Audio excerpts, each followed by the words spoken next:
What's up, everybody, and welcome to Inside Brooklyn, right here, this time in the Bushwick location. This is your girl, Jams. I'm the owner of WJMS Radio, joined, of course, by my beautiful co-host, Kristen. Hey, guys. And we are here for this podcast, sponsored by Trendy Tripping, to talk about Brooklyn, in and around Brooklyn, people, entrepreneurs, business owners, movers and shakers right in your backyard that are making a difference that you may not get to hear about because you're not paying attention. So we're going to give them the spotlight and let them talk about what they're doing and hopefully ways that you can get involved with them and reach out, network, create a larger umbrella so that we can start bringing some of these smaller businesses into the main light that deserve much more spotlight than they're getting. Yes. I want to thank everybody for tuning in and being with us regularly. This is season 2.0, and we are going to go into season 3. There will be a little bit of a break after these episodes, so there will be a little bit of a lull, but we will return, we promise, and we'll be back and better than ever in March.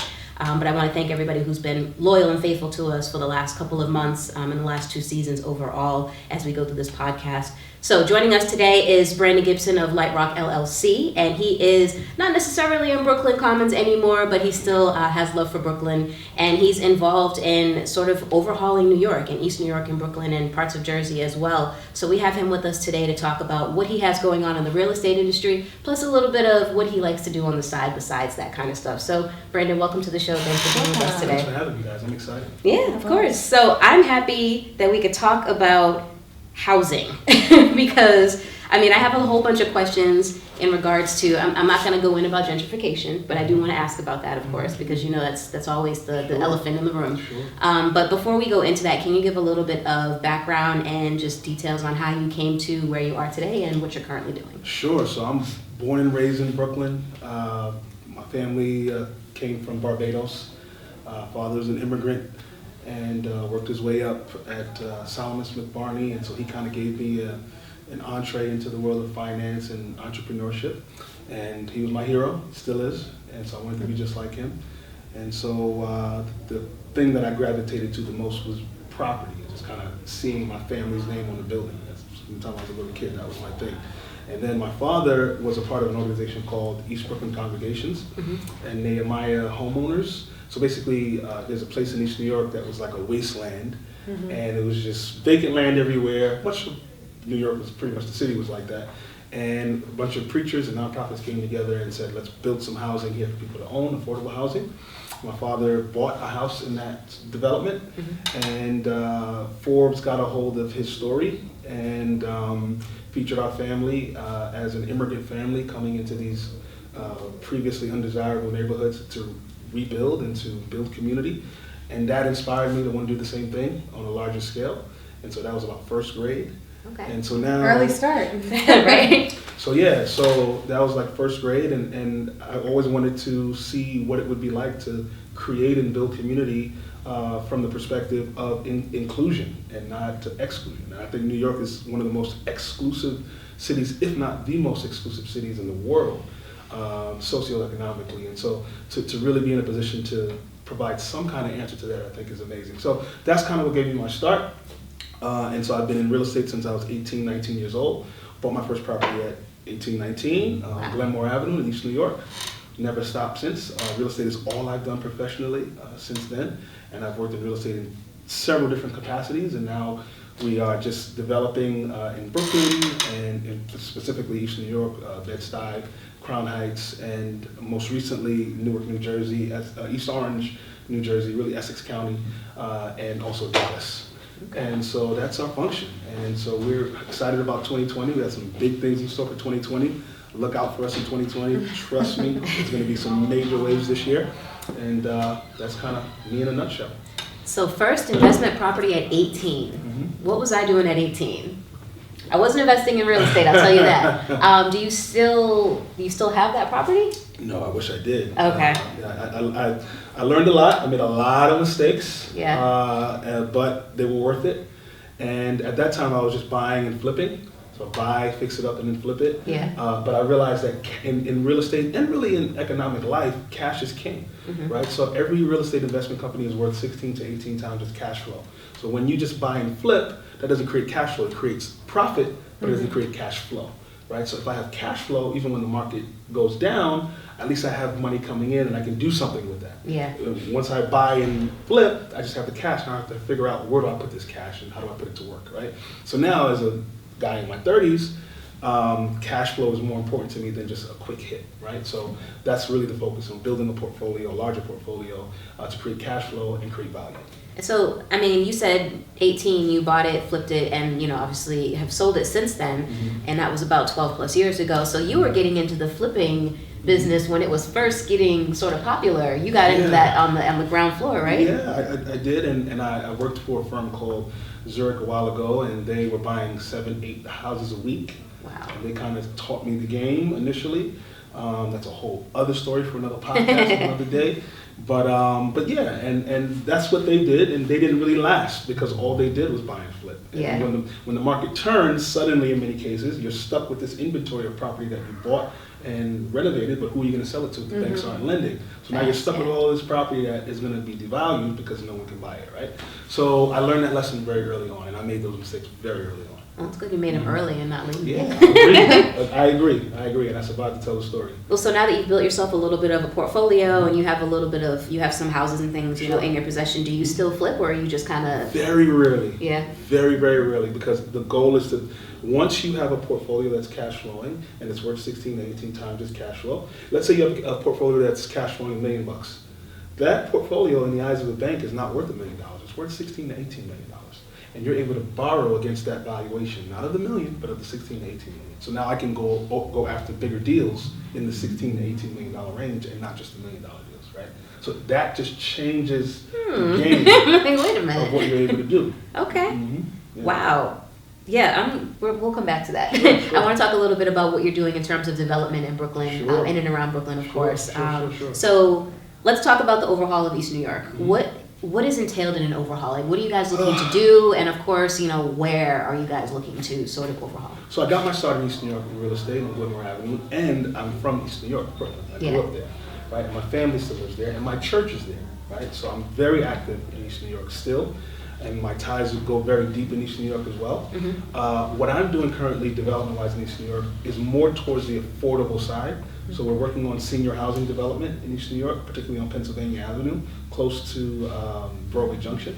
Okay. So I know with the boomer generation, that's huge. Yeah, because senior housing, there's a shortage of affordable housing and there's a shortage of senior housing and affordable senior housing, right? So there's just a massive shortage citywide, and we're trying to answer that problem. So what you'll find is a lot of larger developers are getting into the affordable game because it's becoming more profitable to do so because of incentives by the city and state and federal government, really city and state. And so you'll find a lot of large developers related, one of the largest developers in the world, particularly in the country. They're doing affordable housing. Slate is doing affordable housing. I know a lot of these guys because it's become more affordable, and quite frankly, it's a good PR play to be able to say that you're doing this, right? So it kind of works out at the end of the day. So that's what we're focused on in East New York specifically, is senior housing. Okay. And so in terms of not flipping, but creating these affordable and just accessible housing for the elderly, are we pushing out anybody in particular? Is that happening? Like I'm going around beating around the bush of gentrification. I'm trying to find out if what you're doing is affecting the original tenants of the area, or if you guys are building in areas that are traditionally abandoned, or property lots that are foreclosed and things like that. So I think that's a good question. I don't think at this point we're seeing any major displacement in East New York. That may happen. That may happen. And I think to really get even more granular on your question, to provide affordable housing, we have to give that greater context. What kind of housing are we providing? Are we providing a place for people to live and rent, or to live and own? Yeah. If we're providing a place to live and rent, then we answer the issue of shelter. Perfect. But do we answer the issue of generational wealth?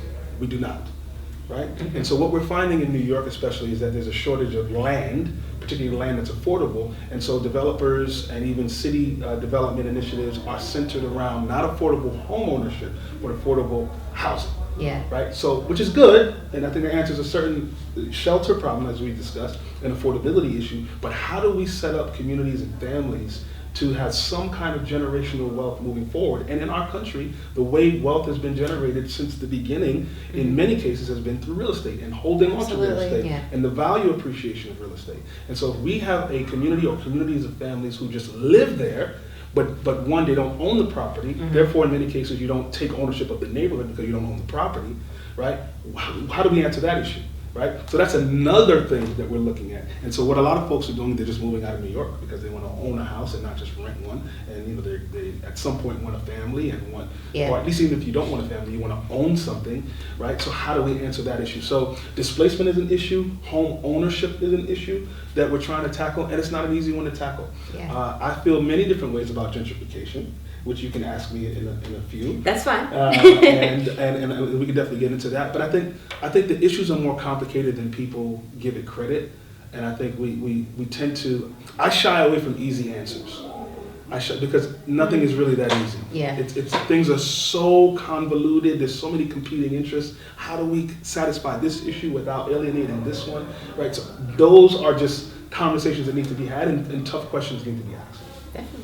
Okay, well, we'll put a pin in the gentrification question. That's why I didn't go there? Yeah, no, we'll maybe come back, bring you back around at the end. But we talked a little bit earlier before we started about this idea of mixed income development, which is also something that is severely lacking in New York, not just in New York, but in other places as well. So can you talk a little bit about what you're doing or what Light Rock is doing to sort of advocate for people of all different incomes to, have affordable housing and access to these housing? Right. So a developer here in New York, his name is Bruce Eichner. You can Google him. He's massive, and I kind of look up to him in some of the projects that he's looking to do now.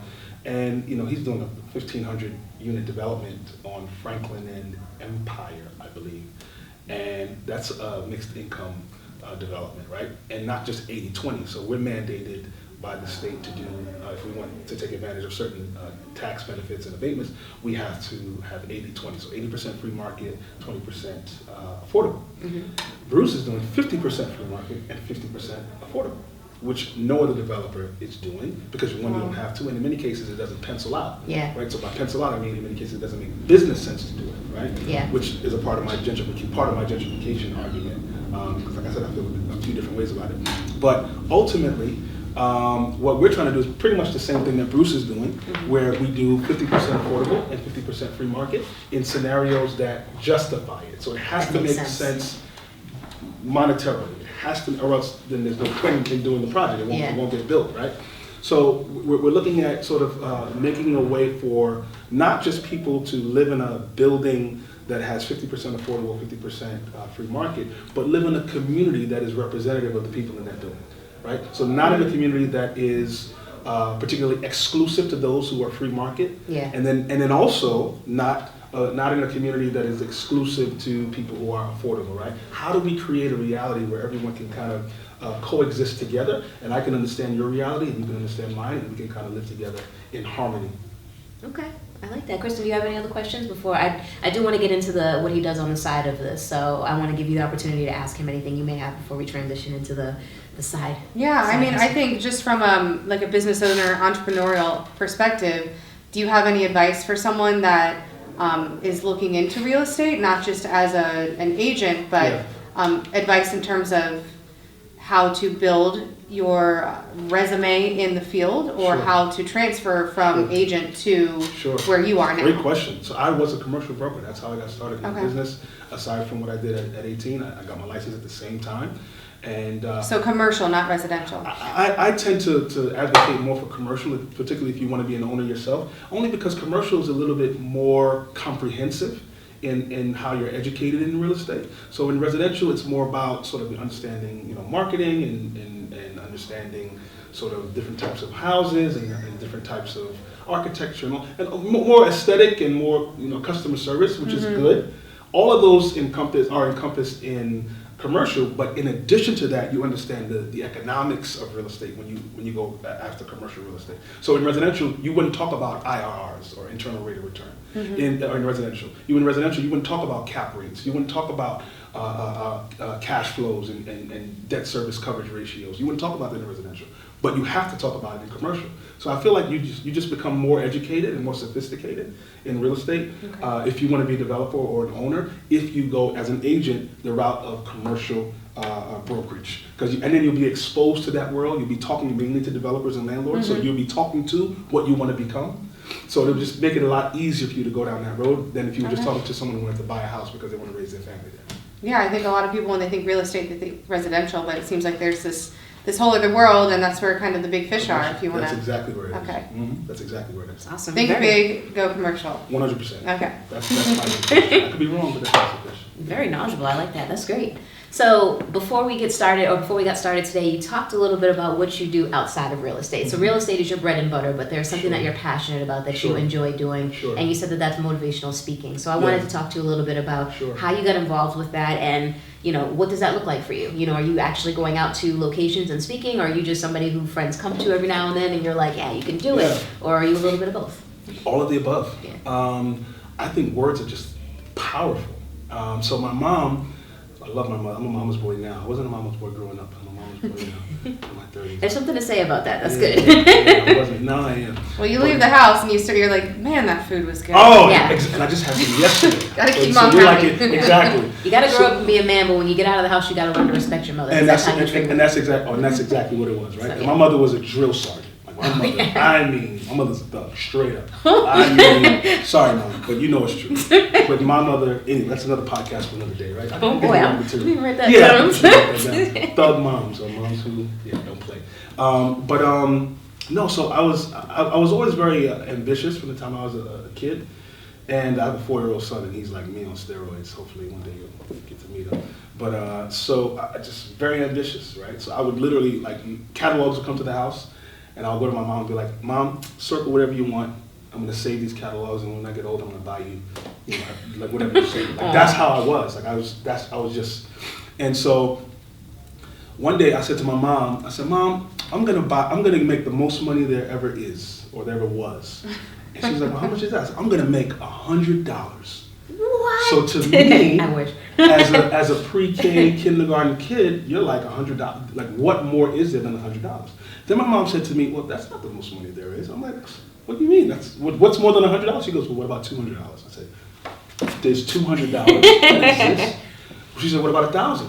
What about 1,000,000? And she's telling me this, and it's like my eyes are, I wonder what would have happened if she would have not told me or didn't tell me that there's more than what I thought there was. Yeah. And so for me, I think that's where my desire for speaking to people, and I hate the term motivational speaking is just so overused, but we'll use it for lack of a better term. I just think encouraging people and sort of exposing people and opening their eyes is such a powerful thing. That's what my mom did for me. That's what my parents did for me. Told me that there's more there and more in me and more to my vision than what I saw for myself. Yeah. Right? And so for me, being able to do that for someone else, that gets me up in the morning. I feel like part of my purpose is to help other people find theirs. And that is invigorating for me. And real estate is a passion of mine, but I use it as a platform to do that purpose that I also feel, which is to sort of encourage and lift people up. So, on a daily basis for you, what does that? You say that's that's what motivates you to get up in the morning. Mm-hmm. So how often are you having these events or speaking with folks about that kind of stuff? Like, what part of your life, like what fraction of your life is this motivational speaking? Real estate is 50% and speaking is 50%. Wow. Yeah. That's amazing. Graduations and churches and nonprofits and things like this, and on the phone, on the car ride here, I was on the phone talking to somebody off of a ledge and trying to help them out, and so that's what I do. That's who I am. You should have a podcast. I should have a podcast. One day. There's only so many hours in a day, but yeah. People can write in and you can give them your solutions. solutions. Like Dear Abby, only Dear Alex or something. So it's so funny you say that. So August 23rd of last year, I got into a motorcycle accident in Mexico. My wife and I were riding a motorcycle in Mexico, and a car came out of nowhere and hit me. And my jaws were wired shut for 3 months. Oh my goodness. I lost 8 teeth. And my chin was fractured in 2 places. I had 2 metal Last plates in my year? chin. Last year, August 23rd. Okay, you're doing pretty 12 good plus hours of for... surgery. Right? Like, would That's never like even 6 know it. months ago. I That's lost not last 30 year. pounds. I lost 30 pounds, 12 plus hours of surgery. Was in the hospital like crazy. Infections coming out of my chin. It was insane. I didn't stop working. I went to several meetings with my jaws wired shut and a surgical mask on. I'm talking like this in my meetings. And through that, I kind of wanted to start a podcast called Lose Your Teeth. So lose whatever you use. What do you do when you lose what you identify yourself by? So like if you lose your looks, or if you lose your money, or if you lose something that wasn't just the thing that you used it for, but really with deeper introspection, that was the thing you used to identify yourself by, and that's what other people use to identify yourself by. But what happens when you lose that? Now who are you, right? So like, and how do you rebuild? How do you rebuild?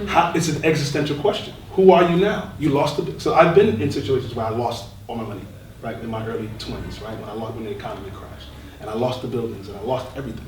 Now who are you, right? I lost who are you? You lose your look, who are you now, right?